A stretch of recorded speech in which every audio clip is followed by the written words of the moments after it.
Your Excellency, Monsieur Pierre Cochard, the Ambassador of France in Serbia, ladies and gentlemen, dear colleagues and friends, the University of Belgrade Faculty of Law is very pleased to organize, in cooperation with University of Bordeaux, Faculty of Law and Political Sciences, conference on the war in Ukraine, European Union and Western Balkans. This conference is a part of a wider project of these two institutions, supported in this collaboration by the French Ministry of Foreign and European Affairs. The war in Ukraine, it means Russian invasion of Ukraine, which broke out on 24 February this year, undermined fundamentally the international legal order, especially in Europe. Almost 8 years after the Second World War, the peace was carefully developed and preserved. Different international and regional organizations were created for the purposes of dialogue and cooperation between two ideological and military blocs, even during the Cold War. International treaties on a global and European level were adopted in order to prevent a state of nature, bellum omnium contra omnes, where the life is poor, brutal and short, as Thomas Hobbes wrote so centuries ago. What we have now, what is the state of the international law now? What is the exit strategy? We have not seen any. How the international relations and geopolitics will develop? What are the economic and other reactions to the war in Ukraine? And what are the origins of the war and the parallels with other similar conflicts in recent history? These are only some of the questions which will be addressed at this event. This is a multidisciplinary conference. The hosting speakers are from France, Bulgaria, Romania, Moldova, Russia, and from Serbia.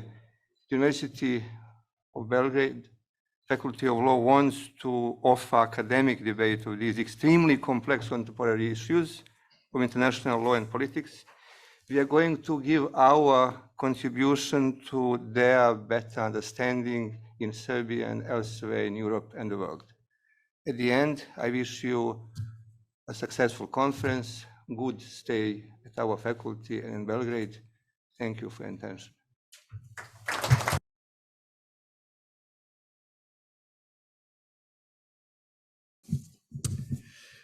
Monsieur le Doyen, Mesdames et Messieurs les professeurs, Mesdames et Messieurs, je suis très heureux, très honoré d'ouvrir avec vous ce second colloque de l'année, après celui du mois de mai, ici à la Faculté de Droit de Belgrade, dans le cadre du projet S-BALK qui soutient en effet la coopération académique entre les établissements de recherche français et des Balkans occidentaux, et qui s'inscrit dans le cadre de la stratégie française pour les Balkans occidentaux. Ce dialogue entre universitaires apporte, j'en suis convaincu, une pierre à l'édifice d'une Europe plus forte, qui doit faire face aujourd'hui, et le thème de la conférence bien sûr le souligne, à des défis sécuritaires, énergétiques, écologiques sans précédent. Elle apporte cette pierre parce que les universitaires ont un rôle à jouer dans la défense de l'honnêteté intellectuelle face à la circulation des fake news qui participent, on le voit aujourd'hui, à des tentatives de désinformation dans un contexte de guerre hybride. Et c'est d'autant plus important que vous avez choisi cette année un thème d'actualité, la guerre en Ukraine, l'Union européenne et les Balkans occidentaux, qui nous concerne tous. Je voudrais, sur ce thème qui est bien sûr central dans l'action de la France en Serbie depuis quelques mois, et notamment pendant l'exercice de la présidence française du Conseil de l'Union européenne, faire quelques remarques liminaires, celles d'un diplomate avant de, bien sûr, laisser s'exprimer les spécialistes du droit international que vous êtes. La première remarque, c'est que l'agression russe contre l'Ukraine a changé le regard de l'Union européenne sur les Balkans occidentaux et qu'elle a changé aussi, je crois, le regard des Balkans occidentaux sur l'Union européenne. D'abord, le regard de l'Union européenne sur les Balkans occidentaux, je pense que tous les Européens, tous les membres de l'Union européenne ont compris qu'il était essentiel et stratégique que les Balkans occidentaux rejoignent rapidement l'Union européenne. Nous savions depuis longtemps que les Balkans étaient une zone de compétition géopolitique, mais bien sûr la guerre en Ukraine a accentué cette réalité.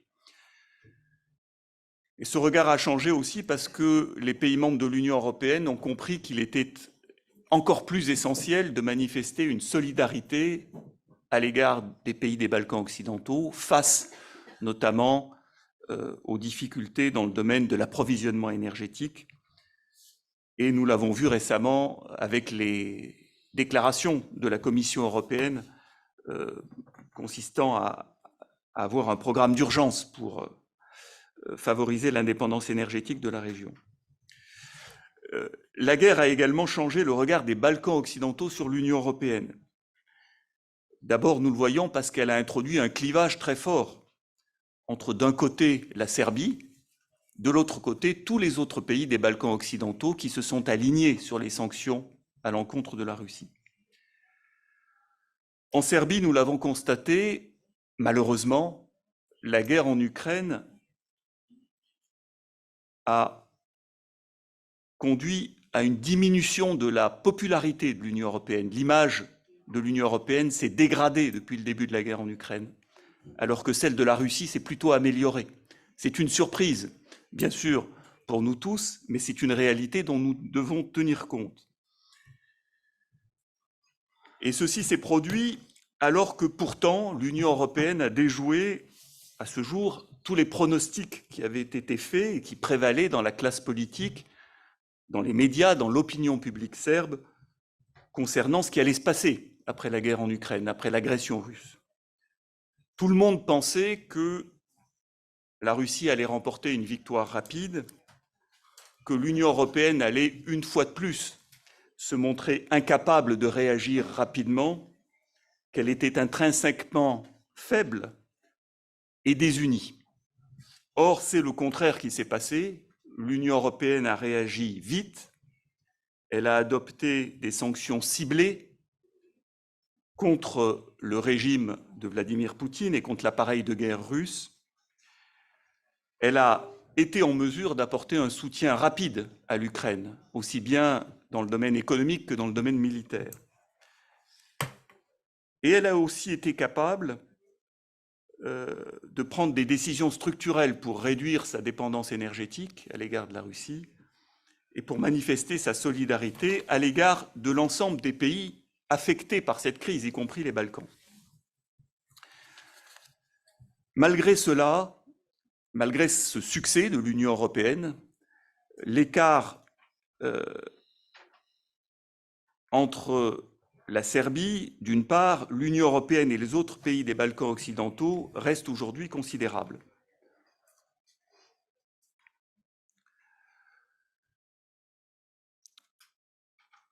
Il est vrai que la Serbie a voté presque l'intégralité des résolutions des Nations unies qui ont condamné l'agression en Ukraine. Elle n'a pas voté, elle s'est abstenue sur la dernière des résolutions examinées à New York, qui portait sur la responsabilité de la Russie en matière de réparation des dommages de guerre, mais pour le reste, elle a voté toutes les résolutions de l'Assemblée générale des Nations unies. Néanmoins, l'attachement à l'intégrité territoriale de l'Ukraine qu'elle a affiché est resté teinté d'une forme d'amertume qui a découlé de l'expérience du Kosovo. Et je crois que c'est le facteur principal qui a expliqué les réticences de la Serbie à se joindre aux sanctions ciblées adoptées par l'Union européenne contre la Russie. D'une certaine façon, ce ressenti, cette mémoire de l'expérience de ce qui s'était passé avec le Kosovo, ce parallèle fait entre la crise du Kosovo et ce que nous constatons aujourd'hui en Ukraine, a empêché la Serbie d'avoir un regard, c'est en tout cas mon avis, un regard lucide sur ce qui s'est joué en Ukraine et qui la concerne autant qu'elle a concerné l'Europe. Je dirais que tous les efforts que la France et que l'Union européenne ont développés au cours des derniers mois vont dans le sens de convaincre la Serbie que l'agression russe contre l'Ukraine est une menace pour elle comme pour les autres pays membres de l'Union européenne, qu'elle est une menace grave parce que, comme l'a dit le doyen, c'est une remise en cause fondamentale du droit international humanitaire, à laquelle nous ne pouvons pas rester indifférents.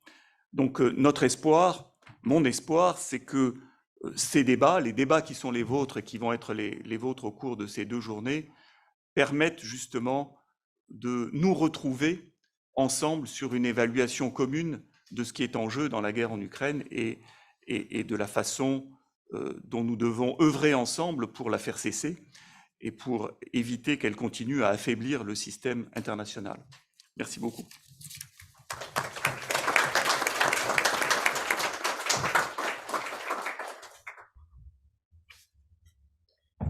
Votre Excellence, Monsieur Pierre Cochard, l'ambassadeur de France en Serbie, Monsieur le Doyen Zoran Mirković, Mesdames et Messieurs, chers collègues, étudiants et professeurs, en présence et en ligne, je vous salue et je vous remercie d'être venus intervenir, participer, assister à ce colloque sur la guerre en Ukraine, l'Union européenne et les Balkans occidentaux. C'est mon grand plaisir et honneur de vous adresser au nom du comité d'organisation de ce colloque. Ce colloque marque la fin de 1 an et demi de collaboration forte entre Université de Bordeaux et Université de Belgrade, soutenue entièrement par le ministère français des Affaires étrangères et européennes, et aussi assisté dans ce processus, les 2 universités, par l'ambassade de France à Belgrade, en Serbie, et l'Institut français à Belgrade. Je remercie toutes ces institutions d'avoir compris l'importance des sujets qu'on a décidé d'évoquer et de débattre dans ces colloques. Le premier colloque était organisé en mai cette année. C'est le 2e colloque qui fait partie de ce projet. La spécificité de ce colloque est dans le fait qu'il était précédé par une école d'automne qui était organisée à la Faculté de Droit de l'Université de Belgrade et qui se déroule dès le début de cette semaine, qui a commencé cette semaine. On a eu un bon nombre d'étudiants, 40 au total, y compris 6 étudiants venant de la Moldavie.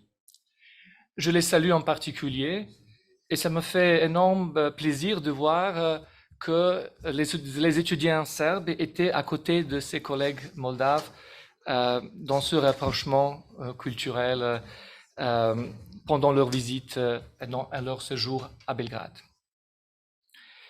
Comme vous pouvez déjà constater, nous avons choisi un sujet d'actualité pour aborder et pour discuter dans ce colloque. C'est un sujet clivant et c'est bien connu que c'est la première fois depuis 1945 qu'il y a une guerre sur le sol européen après la guerre fratricide de la dissolution de la Yougoslavie. Exactement c'est aussi une guerre qui, au-delà des clivages et des divisions russo-ukrainiennes, c'est une guerre qui divise le monde entier. C'est une guerre qui divise les pays eux-mêmes et leurs sociétés individuelles. Et c'est exactement pour surmonter ce clivage qu'on a décidé d'organiser ce colloque et de combiner les différents points de vue et de permettre à nos sociétés d'avoir un débat éclairé, informé, franc et objectif, j'espère, sur les sujets dont on va traiter. La Serbie, étant elle-même victime de l'agression de l'OTAN en 1999, se trouve dans une position particulière en Europe. Elle est peut-être la mieux placée à comprendre ce qui se passe devant ses yeux. En oubliant toute la complexité de cette guerre, toute la complexité, je répète ce mot, toute la complexité de cette guerre, en n'oubliant ni l'histoire politique et culturelle, ni le droit international public. La Serbie, étant elle-même la victime de l'agression de l'OTAN en 1999, se trouve dans une autre situation particulière. Elle a une autre responsabilité. Et la responsabilité à agir devant cette injustice. En tant que constitutionnaliste, je tiens à dire que notre Constitution dispose, dans l'article 16, que la politique étrangère de la Serbie repose sur les principes du droit international public généralement reconnus. Mesdames et messieurs, permettez-moi aussi, en fin de cette allocution, d'exprimer ma gratitude à ceux qui ont laborieusement travaillé à la réalisation de ce colloque. Du côté français, je remercie chaleureusement mes collègues Loïc Grard, Sébastien Platon, Philippe Claret et Marion Tissier, ainsi que leur équipe administrative qui était toujours à nos côtés. Du côté serbe, je remercie mes chers collègues, professeurs Nina Kršljanin et Miodrag Jovanović, et du côté d'assistants, Marija Vlajković, Aleksa Nikolić, Aleksandar Cvetković, et aussi du côté de notre administration, Andrea Čirjanić, qui n'est pas malheureusement avec nous, je pense, elle est toujours là. Et lui qui est aussi là, et il nous attend. Et je passe la parole à lui, car il est malheureusement en ligne, il est heureusement avec nous en ligne, mais malheureusement il n'est pas avec nous dans la salle en raison de panne d'avion. Loïc, la parole est à toi, j'espère que tu nous vois et que tu nous entends.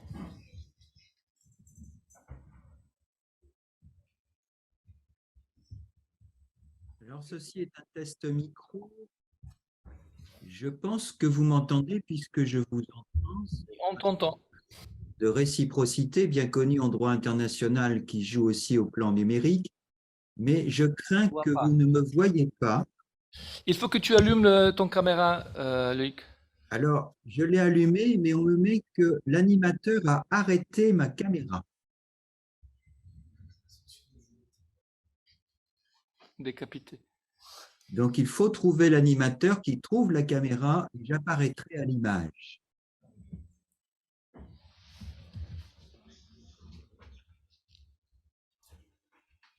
Et voilà.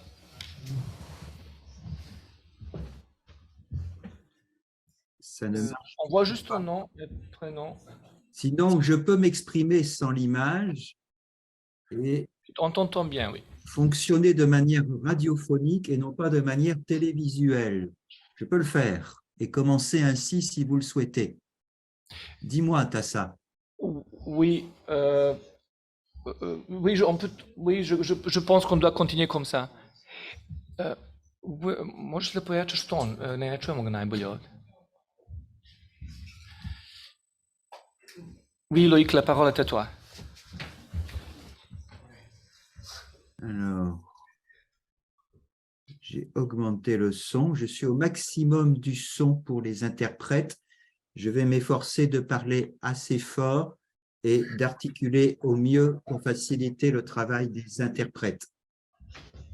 Donc, je vais commencer mon propos qui sera extrêmement bref parce que tout a été dit déjà quasiment. Je tiens d'abord, évidemment, Monsieur le Doyen, Monsieur l'Ambassadeur, chers collègues, chers amis, de part et d'autre de l'écran, me féliciter de la tenue aujourd'hui de cette journée d'études, tout en exprimant ce faisant un regret, et un regret que vous imaginez déjà, c'est celui de ne pouvoir être parmi vous aujourd'hui.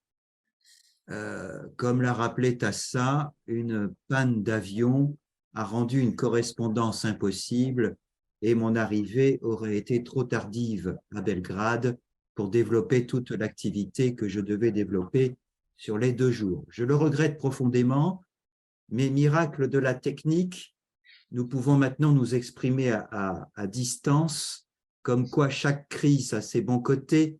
La crise Covid a permis de découvrir les formules Zoom et autres télévisuels et téléconférences qui permettent d'être là sans être là. Je commencerai mon propos d'abord par un double hommage. Hommage à des hommes, hommage à des institutions et des procédures.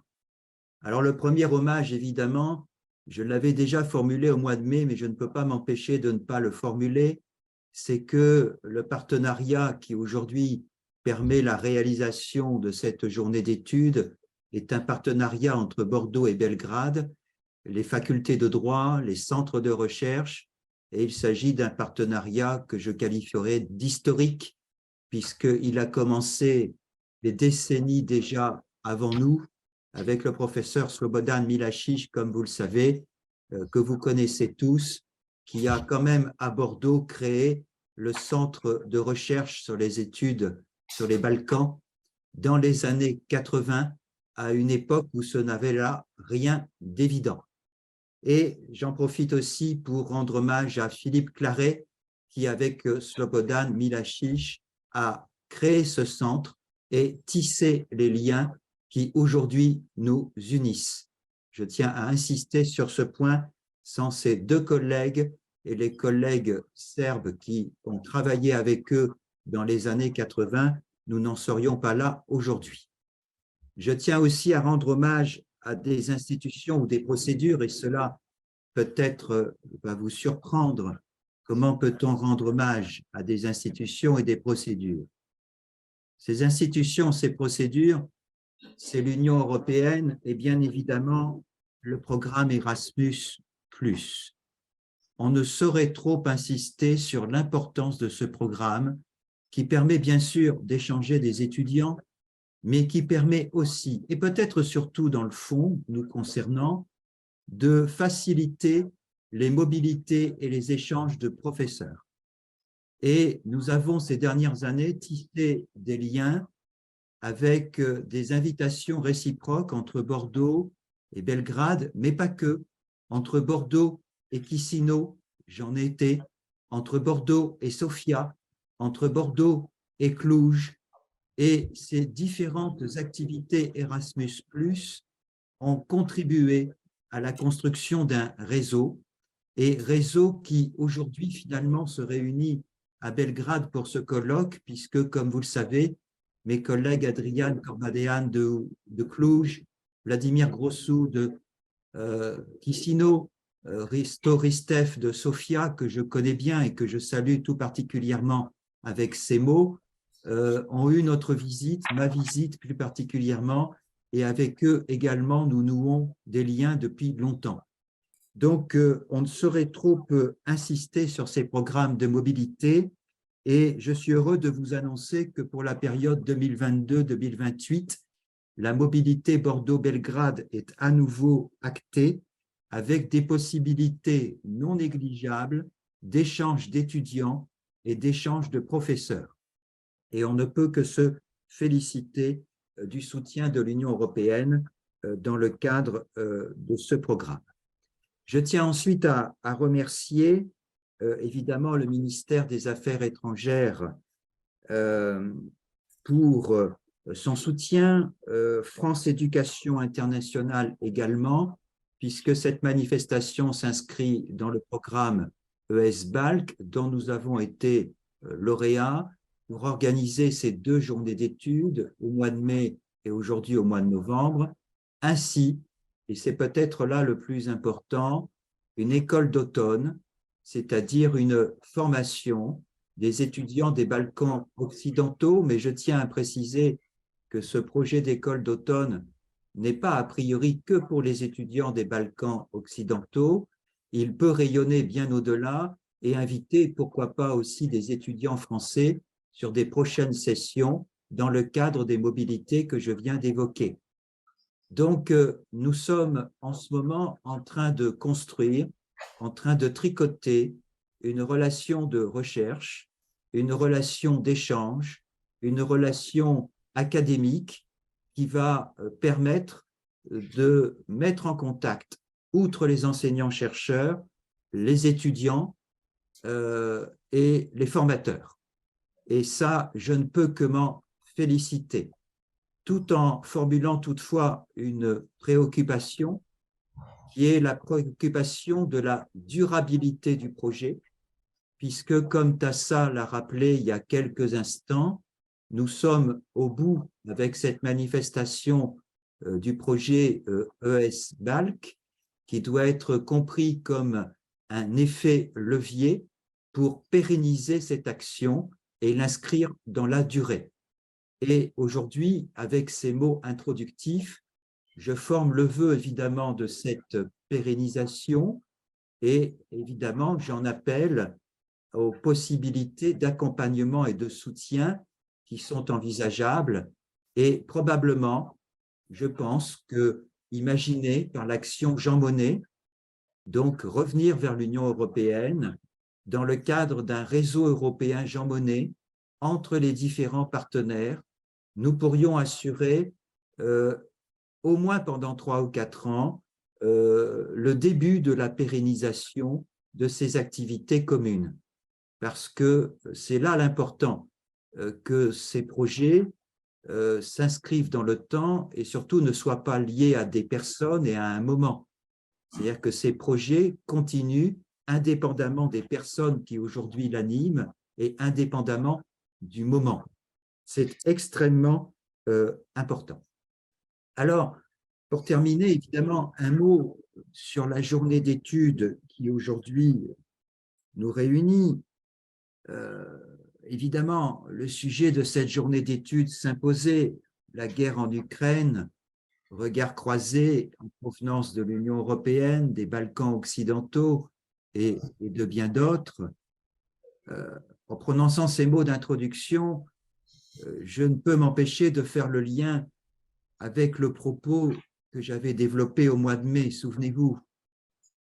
Je ne vais pas tout vous refaire, rassurez-vous. Mais j'avais dit au mois de mai que l'Union européenne avait une politique de voisinage comportant un certain nombre d'ambiguïtés, puisque dans les traités fondateurs de l'Union européenne, vous avez un article 8 dédié aux relations de voisinage, duquel dépendait l'Ukraine, la Moldavie et quelques autres, le partenariat oriental en particulier, et un article 49 qui parle d'adhésion. Et j'avais exprimé que finalement, nous étions dans une double dynamique, une dynamique de voisinage qui semblait porter vers l'adhésion et une dynamique d'adhésion qui semblait porter vers une forme de voisinage durable. Et tout ça est très confus. Et on sent au niveau de l'Union européenne au mois de mai une certaine confusion. J'observe qu'après le mois de mai, un certain nombre d'événements ont peut-être démenti mon propos ou en tout cas l'ont relativisé ou, si j'étais critique, l'ont accentué. Au sens que vous savez qu'au mois de juin, l'Ukraine, la Moldavie ont été reconnus comme État candidat officiellement, alors même que cela a eu pour effet d'accélérer la procédure pour l'Albanie et la Macédoine du Nord, qui, outre candidats, sont devenus des candidats qui commencent la négociation d'adhésion.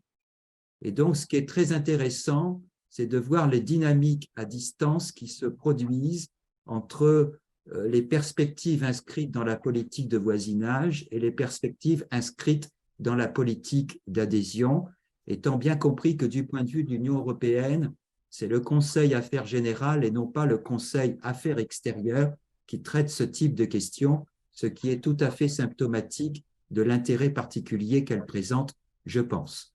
Et enfin, dernier événement, depuis ce qui avait été dit au mois de mai, la communauté politique européenne qui s'est réunie pour la première fois au début du mois d'octobre, qui réunit 44 États et qui finalement inscrit dans une maison commune pour un intérêt commun l'ensemble du voisinage de l'Union européenne, avec 3 conditions pour cette communauté politique européenne que je vous rappelle: être européen, bien sûr, être inscrit dans le point 1 des conditions de Copenhague et adhérer aux valeurs inscrites dans la Charte des droits fondamentaux de l'Union européenne, ce qui me semble être le point, dans le fond, le plus essentiel.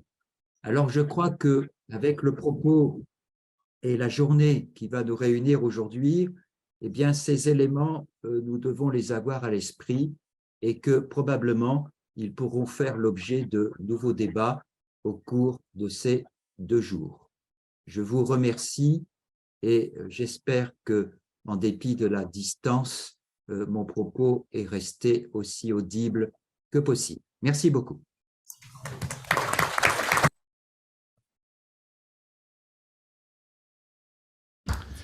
Merci à toi, Loïc, pour tes mots gentils et visionnaires. Je remercie aussi à nos... Finalement, on te voit. On te verra aussi lors de la 12e séance parce que tu auras aussi une intervention de 20 minutes, Loïc. Merci. Je remercie aussi à nos autres intervenants, Monsieur l'Ambassadeur et Monsieur le Doyen, qui ont participé à l'ouverture de ce colloque. And after this beautiful opening ceremony, we pass to even more beautiful working part of the conference.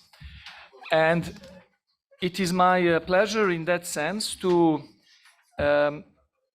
tell you just in 2 words before I give the floor to Professor Miodrag Jovanović, that we have organized this conference in such a way as to have, in the first day, topics related to the economic and other reactions to the war in Ukraine, and to have in the second day topics related to the origins of the war and parallels of this war with other pertinent situations in the recent history.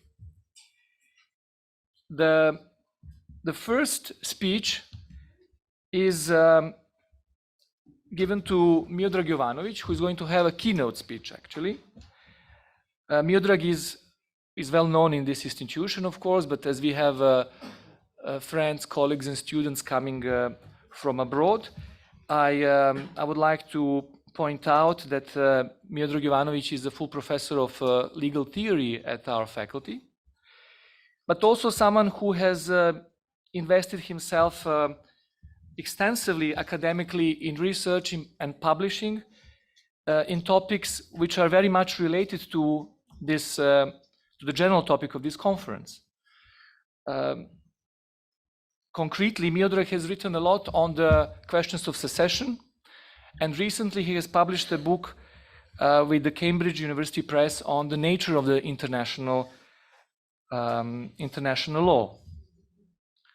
And this is why Miodrag will have the opening keynote speech on the topic of the authority and effectiveness. I'm a bit blind. On the authority and effectiveness of international law, a 2002 perspective. And just to point out with one final detail, not without concern for the dialogue and differences of views, exactly because we wanted to offer opposing ideas.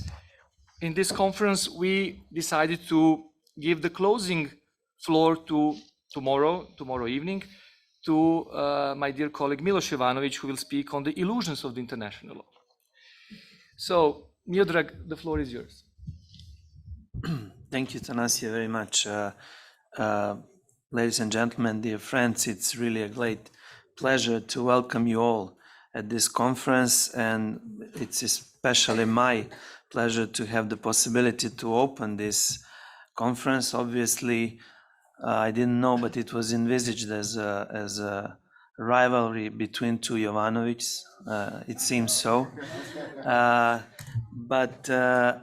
Yeah, I wanted to mention actually my colleague's title of my colleague's presentation, just as a reminder that there are different possibilities of approaching this horrible war and its relevance for international law in general.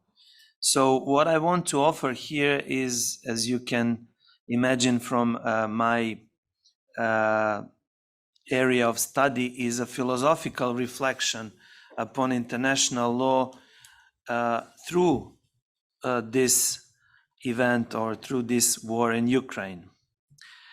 A Ukrainian international legal scholar has recently reported about a bitter joke that law students have started to circulate on social media at the beginning of the war in this country.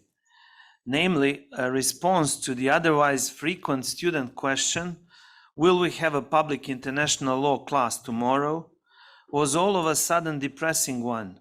It doesn't work, stop studying it.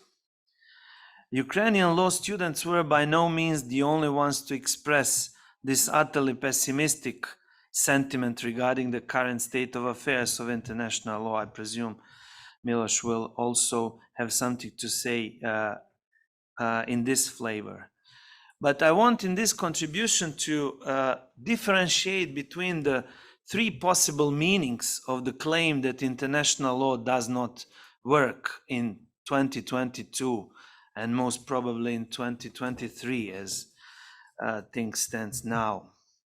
First, this phrase may mean that the course of this year's events has stripped a central part of international law, the regime of the use of force, of its legality.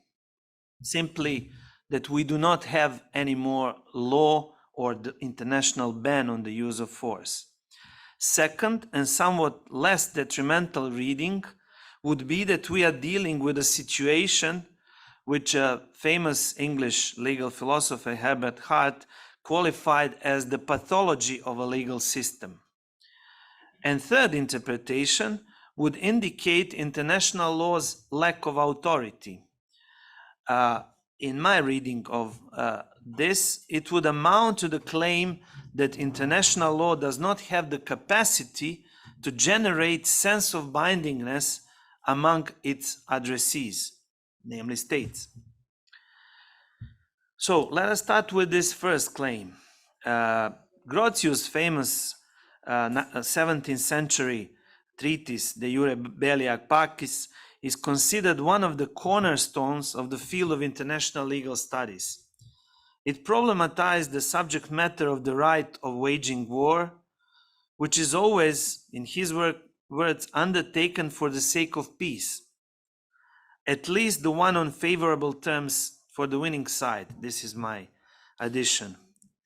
Hence, one may say that legal regulation of the use of force in international relations is at the very core of what we commonly conceive under the label international law. That this is so is confirmed by Article 2, Paragraph 4 of the UN Charter, which prohibits the threat or use of force against the territorial integrity or political independence of any state. Hence, if Ukrainian war, inter alia, testifies to the fact that this founding rule of international relations is no longer part of international law, then it would not be exaggeration to claim that international law of the use of force, that is the very core of international law, ceased to exist. In fact, some international scholars have been fostering this claim for quite some time. For instance, as early as 1970, in the face of more than 100 separate outbreaks of hostilities between states, a well-known international scholar, Thomas Frank, asked what and who killed Article 2, Paragraph 4. His answer was, I quote, "What killed Article 2, Paragraph 4 was the wide disparity between the norms it sought to establish and the practical goals that nations are pursuing in defense of their national interests." End of quote. He repeatedly referred to this stance just to provide a final 2003 verdict as a reaction to the US invasion of Iraq, at which point he vehemently concluded that this article, and I quote again, has died again, and this time perhaps for good. A theoretically more elaborate claim of this sort was developed by Glennon. Namely, he argues that generally speaking, quote, if a rule is breached by a significant number of states, a significant number of times, over a significant period of time, I would not call it international law. He says that such rule may still exert compliance pull as a social norm, but it is not international law. Put differently, social norms that fall short of the minimum compliance tipping point do not qualify as law. Such is, in his opinion, exactly the case of Article 2. The main problem with this reasoning, phrased in general terms, is that it implies that legality of a rule cannot be established before it reaches undefinable tipping point of minimum compliance by non-subjects. This would furthermore implicate that no set of rules can overcome the status of primitivity and reach systematicity characterized by a union of primary and secondary rules, which is also a famous Hart depiction in the concept of law.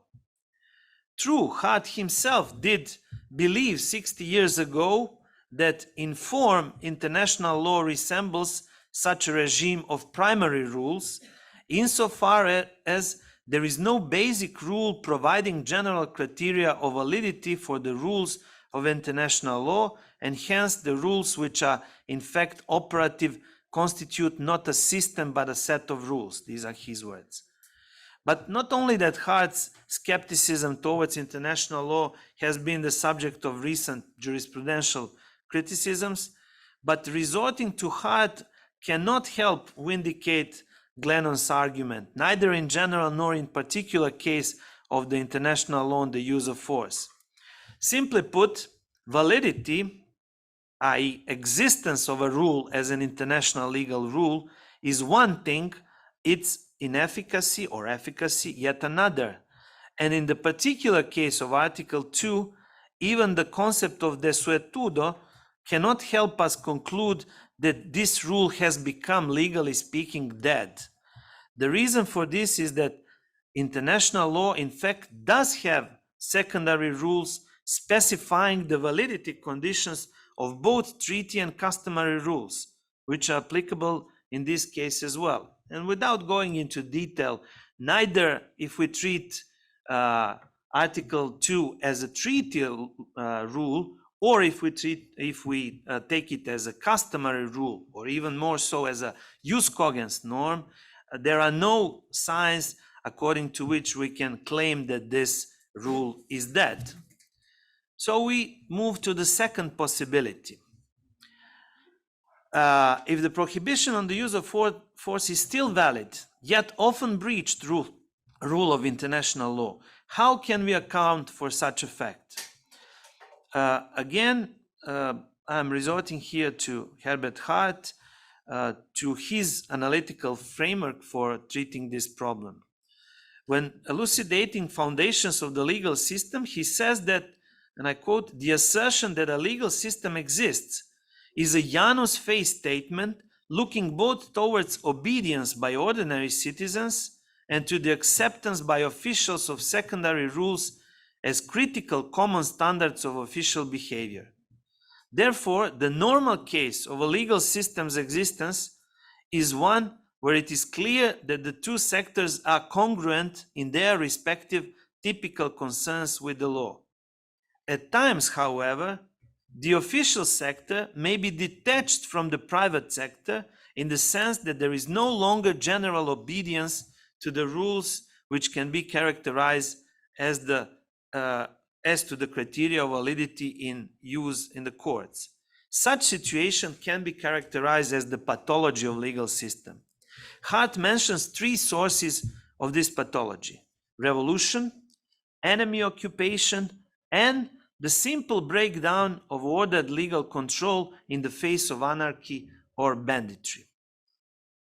Now, when speaking about the pathology, Hart has in mind, obviously, the case of municipal law. So the question is whether this analytical framework is really of any use at the international level, particularly having in mind the obvious institutional specificities of this regime. There are at least three of them that are relevant for the present discussion. First, states are not merely norm subjects of international law, but in the absence of specialized international executive bodies, they regularly assume the role of officials, meaning agents of the international legal order. Second, as noted by another famous legal theorist, Hans Kelsen, the force monopoly of the international community is highly decentralized, insofar as the principle of self-help in the form of self-defense still plays an important role. And nothing has changed in that respect. I mean, yes, there are changes, but this rule of self-help is still part of international legal regime. And third, there is a lack of courts with compulsory jurisdiction. So according to Kelsen, an obvious deficiency stems from these three institutional features of the international legal order, insofar as in certain cases, there is no authority different from and independent of the parties concerned, competent to ascertain in a concrete case that a delict has been committed. And all these complexities are revealed in the case of Ukrainian war. In the absence of the compulsory jurisdiction of the International Court of Justice, it is impossible to authoritatively establish that the Russian use of force in Ukraine is a breach of the Article 2. In its written objection to the ICJ's competence to entertain the Ukrainian claim regarding provisional measures, Russia inter alia argued that its special military operation, this is a quotation, special military operation conducted in the territory of Ukraine is based on the United Nations Charter, its Article 51 and customary international law, end of quote. Put differently, Russia raised a legal claim that it is acting in compliance with the Chapter 7 of the UN Charter, which exceptionally authorizes acts of individual or collective self-defense by which states assume the role of the agents of the international legal order. Despite apparent legal dubiousness of the Russian claim, to put it very mildly, in the absence of an authoritative judicial decision, Kelsen's words rightly warn us that it remains doubtful whether the coercive act performed as a reaction against an alleged delict is a sanction or a delict itself. Therefore, one might conclude that although certainly not unparalleled, this large-scale military operation of one permanent member of the UN Security Council with such devastating and disastrous effects brings the international legal regime of the use of force on the brink of anarchy, thereby possibly vindicating Hart's diagnosis that we are faced with the pathology of the core regime of international law. I move to the third claim. Does pathological state of affairs amount to the international law's lack of authority in the given domain? Instead of providing a straightforward answer to this, let me make a couple of preliminary conceptual clarifications. Validity is a special form of existence of all the norms, including legal ones. No norm can qualify for the status of legality unless it satisfies established criteria of its validity specified in some recognized source of law. Bindingness, however, is a different norm quality. Even though lawyers tend to speak routinely about binding rules, it's more a manner of speaking. It's more a way to denote validity of a rule. But bindingness is a different quality. For any norm, including a legal one, to be binding, it has to generate a sense of obligation, i.e., authoritativeness among norm subjects. Put differently, with all the legal while all the legal norms purport to be authoritative, not all of them succeed in being so. And as put by a great Turkish scholar, Başak Çağlı, international legal authority makes a different claim in degree of influence over the conduct of state officials. The binding, non-binding understanding does not encompass this variety adequately. Inquiries into the sources of authoritativeness, that is, into the reasons why norm subjects, including states, abide by the rules, belong more to the province of sociology or international relations than to legal philosophy, so I'm not going into that area. But authoritativeness is intricately connected to the overall efficacy of a legal system. For by and large, ineffective legal system cannot be meaningfully said to be authoritative. However, at this point, one should be aware of the two levels of legal efficacy. Primary, which refers to the rule of observance by norm subjects, be it citizens or states, and secondary, which refers to the application of sanctioning rules by law-applying bodies, courts, tribunals. If a single rule is, in terms of primary efficacy, largely ineffective, this is an indicator of its incapacity to generate a sense of obligation among norm subjects. There are further signs that the legal rule lacks authority. Let us not forget Hart's important insight about legal rules, that their internal aspect manifests in their use as guiding and critical standards of conduct for norm subjects. Thus, if hardly anyone refers to a certain rule as a critical standard of behavior, then it becomes gradually meaningless to speculate about its authority. Finally, if primary ineffectiveness is coupled with secondary, that is, with the absence of the official reaction on the continuous breach of a legal rule, only then this rule may be said to be stripped of its validity as well, desuetudo.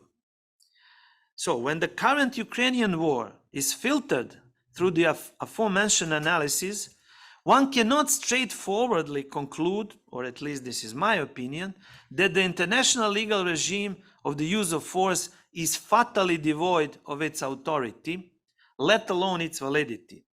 First, this regime still seems to be used as a critical standard of conduct. That is, one can hardly point to a complete absence of justificatory rhetoric of the relevant kind. As noticed by Susan Marks, and I quote, "Behind Putin's specific arguments is the evident and rather striking fact that he did not brush aside international law.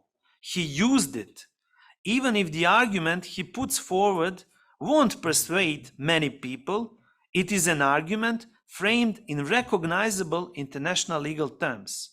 He invokes established international legal concepts, categories and norms, and stakes out a position on familiar international legal issues."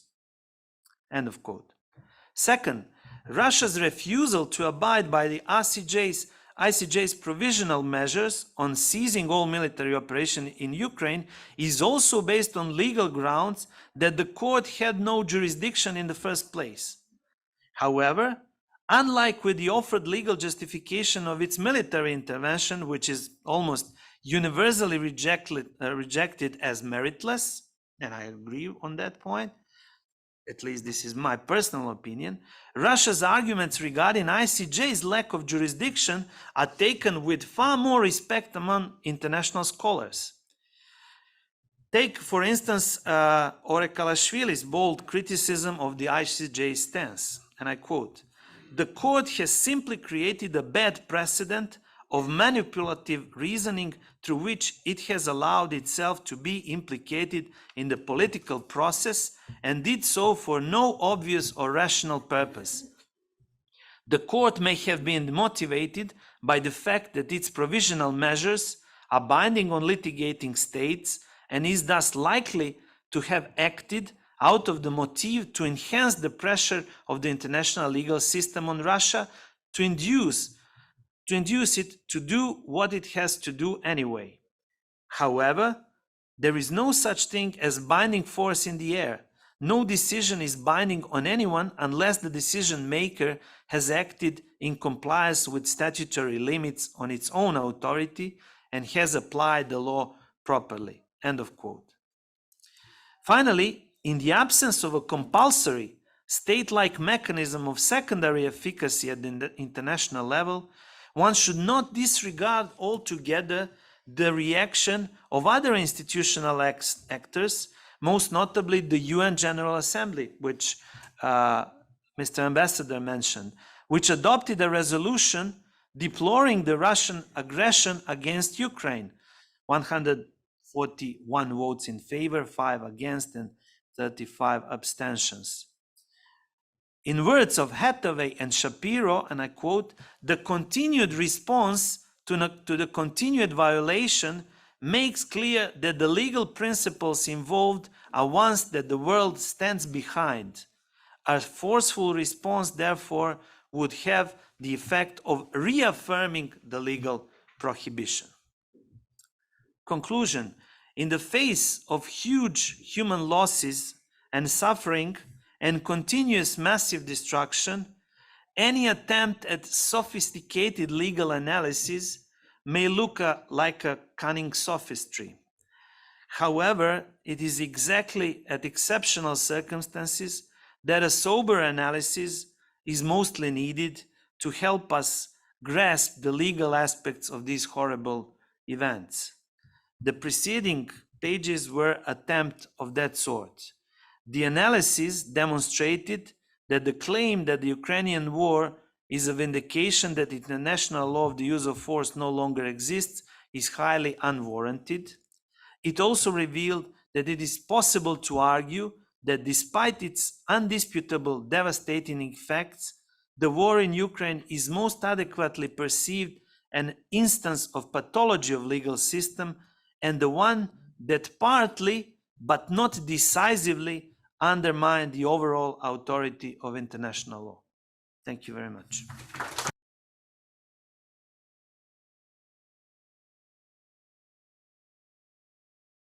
Thank you, Miodrag, for your very refined conceptual analysis of the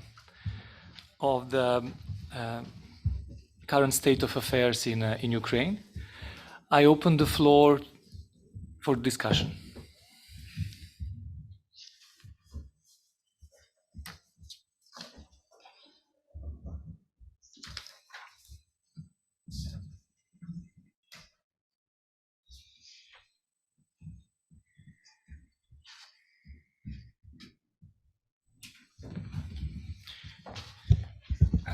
as a sort of icebreaker, maybe I can start. Nobody wants to mess with legal philosophers. To remain on the field of the conceptual analysis, does this war make a difference in terms of creation of certain customary rules that you have mentioned? And one of them can be that certain norms, customary norms or treaty norms, fall into desuetudo.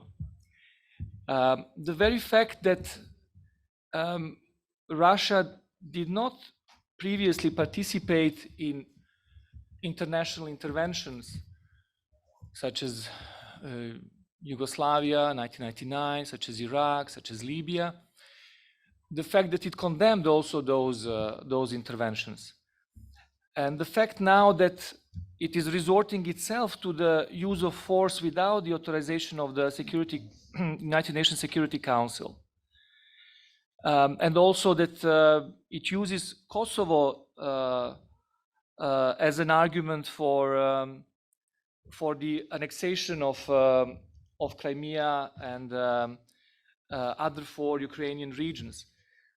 Does it change something in terms of the conceptual analysis, but also positively, in terms of positive law on international level?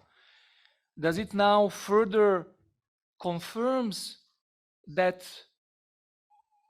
possibility of states to resort to force when they think that justice, in their opinion, is not possible to be achieved through other legal venues established by United Nations Charter and other relevant sources of international law?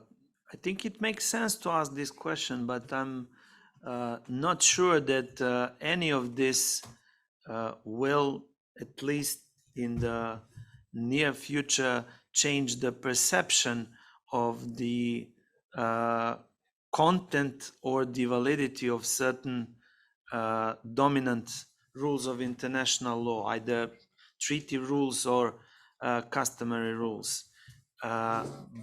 But we never know in the long run what might be the effects of this event.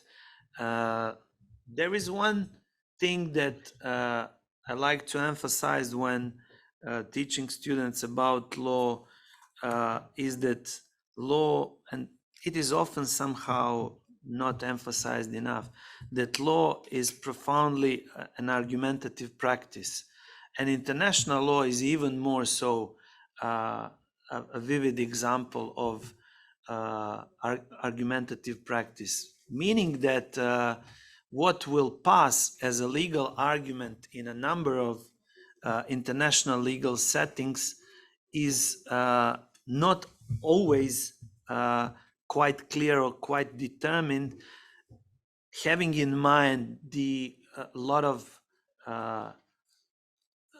uncertainty regarding the main sources of international law. So there are a lot of arguments that at one point become part of the international legal practice that were previously part of the political practice, or even the part of scholarly works. And since you mentioned my dealing with secession, and since there are a couple of papers dealing with this topic, let me just give you an example of this. One of the arguments that were brought before the International Court of Justice in the case regarding the advisory opinion on Kosovo was the argument on remedial right to self-determination. There is no such thing in any piece of international legal documents. Remedial right to self-determination is a profound concept of political philosophy, and suddenly it became part of the oral and written proceedings of a number of states. International Court of Justice did not respond in any way to these arguments, but now it's there. You can see it as a part of argumentation, and we may certainly, we may claim that it will continue to be part of international legal practice or the arguments that are raised in certain international fora. So whether it will be eventually accepted as a part of the interpretation of the very concept of self-determination, its external part or the external version of self-determination, it's really something which we have to wait and see. But this is just an illustration that that concept may come, new concepts may come into the international legal arena, and God knows what may be used out of all these events that we are now experiencing. We'll see. Miodrag, any more questions or comments? Vladimir Grosu, University of Moldova. Yeah, thank you, Tanasije.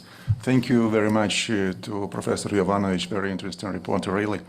I wanted to make a remark on your that you mentioned that International Court of Justice, how it reacted by applying interim measures in respect of Russia, trying to stop the use of force in Ukraine.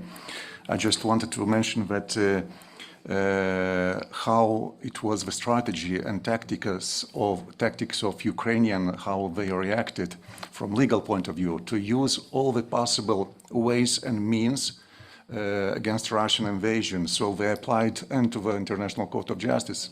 Let's remember and do not forget that they applied into the European Court of Justice. I almost agree with you that it's very sensitive, this issue, if International Court of Justice can have or not have jurisdiction in respect of these events in Ukraine and in respect of this invasion. But my opinion that European Court of Human Rights, it's much less disputable. I think it has jurisdiction in respect and of Russia and of Ukraine. And do not forget that European Court of Human Rights applied interim measure in respect of Russia. And Russia disregarded both interim measures and of International Court of Justice and of European Court of Human Rights. And here I do not see any argument from the Russian point of view why to not respect the interim measure of European Court of Human Rights. I just can make a parallel, and do not forget the fact that Ukrainian side applied into the court, International, ICP, International Criminal Court. So they applied all the possible legal instruments. So, like I said, we have a war not only on the field, we have a war on propaganda on TV, we have a war and from legal point of view. And Ukrainian side used all these possible tools. And I just want to make a parallel with Georgian reaction in 2008. Ukrainians they amplified and they made use of more sophisticated tools to use in 2022, comparing to what tools used Georgians in the 2008 war with Russia. Because in 2008, let's remember, Georgia applied also to International Court of Justice, but making use of another instrument, another treaty on discrimination. Yeah, in 2022, Ukrainian made use on another international instrument, the Treaty on Preventing Genocide. Yeah, so it's very interesting to follow this reaction from the part of international and European courts, and how they make use of these international instruments, and how Russia is answering, disregarding some of these decisions of international and European regional court. Thank you. Thank you, Vladimir. We have raised that issue in the school. We have discussed exactly on the state of affairs within the Council of Europe. and what can be actually deduced about the position of Russians in the Ukraine on the basis of the reports of the Council of Europe and on the account of exactly interstate actions between these states. Miodrag. Yeah, just a short remark. I completely agree with you that my point was just to show that exactly the reference to international legal rules shows us that it's still taken as an authority. It's still taken as a standard of conduct. We may agree or disagree whether the reasoning standing behind this legal argument is good or bad. I wanted to show by using really an authority in international legal scholarship, Alexander Orakashvili, that these arguments are taken far more seriously than, for instance, the claim that we are acting upon Article 51, which is really a very, very, and I again said, to put it mildly, very slim argument, very thin argument, almost meritless. But the point was exactly to show that legal rules on the use of force are still critical standards of behavior, and the fact that Ukraine side used all the legal venues to defend their position also confirms that very fact. That was everything which I wanted to convey as a message. I'm not really entering into the arguments whether the ICJ was right in accepting this. I mean, it's a really okay. This is one thing that can be taken as a sort of a precedent in future cases, if there may be some similar cases. This competence of the ICJ to say something on provision measures on the grounds which were employed by the Ukrainian side, invoking the genocide convention, and which is uncommon or unusual way to ask for the competence of the ICJ. And probably this created a certain, as already Orakashvili said, it created a kind of precedent or expectation by other parties in similar situations to invoke the same sort of reaction of the ICJ. Miodrag, any further questions or comments from the floor?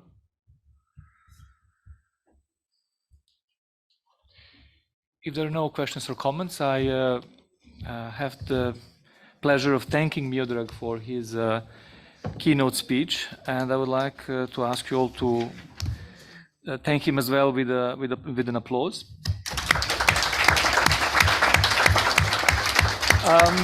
I accord a break of 10 minutes now, after which we will, but really only 10 minutes because we have a very tight agenda, after which we will continue with the second panel today on the sanctions, on the first part of that panel, principally on the sanctions as a reaction to the war in Ukraine. So 10 minutes, not more than that.